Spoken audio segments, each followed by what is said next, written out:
Dans cette séquence, nous allons faire un mématos sur les complexes et en particulier sur la forme trigonométrique. On a vu qu'on partait d'un complexe sous forme algébrique, c'est-à-dire de la forme z égale a plus ib. Et M, ça va être le point d'affixe Z, c'est-à-dire celui qui va être représenté dans le plan. La forme trigonométrique, on a vu qu'elle se notait en deux parties, sous forme de crochet, avec, premièrement, on note le module de Z, et deuxièmement, on note un argument, θ. Dans certains livres ou dans certaines notations, on peut noter aussi module de Z, facteur de cosinus θ, plus I sinus θ. Donc ici, attention, souvent l'erreur c'est d'oublier le petit i qui est ici. Le module de Z, on a vu que ça représentait la distance à l'origine, c'est-à-dire la distance OM.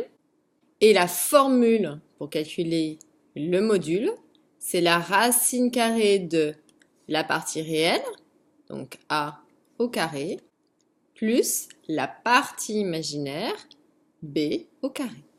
Attention ici, l'erreur classique, c'est que vous mettez le i dans le b.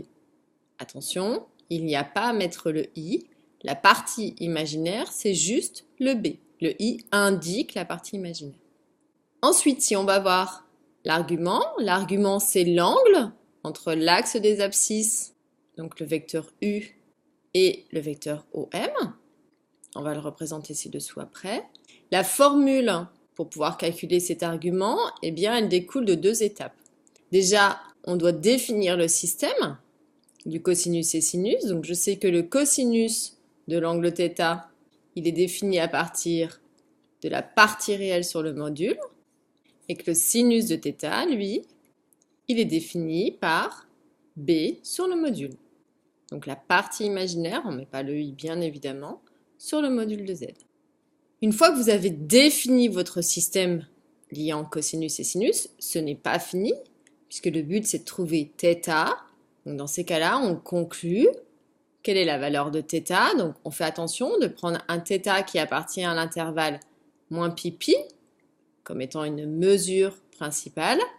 Et je vous conseille fortement ici de penser à utiliser votre cercle trigonométrique pour placer les valeurs de cosinus et sinus et trouver sur votre cercle trigonométrique qui, j'espère, vous connaissez par cœur, va vous permettre de tirer la valeur de l'angle. Au niveau de la représentation graphique, eh bien dans ces cas-là, quand on veut représenter le module, donc on a une distance à l'origine. Donc si on avait comme donnée que le module, eh bien on serait amené à décrire un cercle. Alors, je vais faire ce que je peux. Donc sur ce cercle, il a pour rayon le module de Z.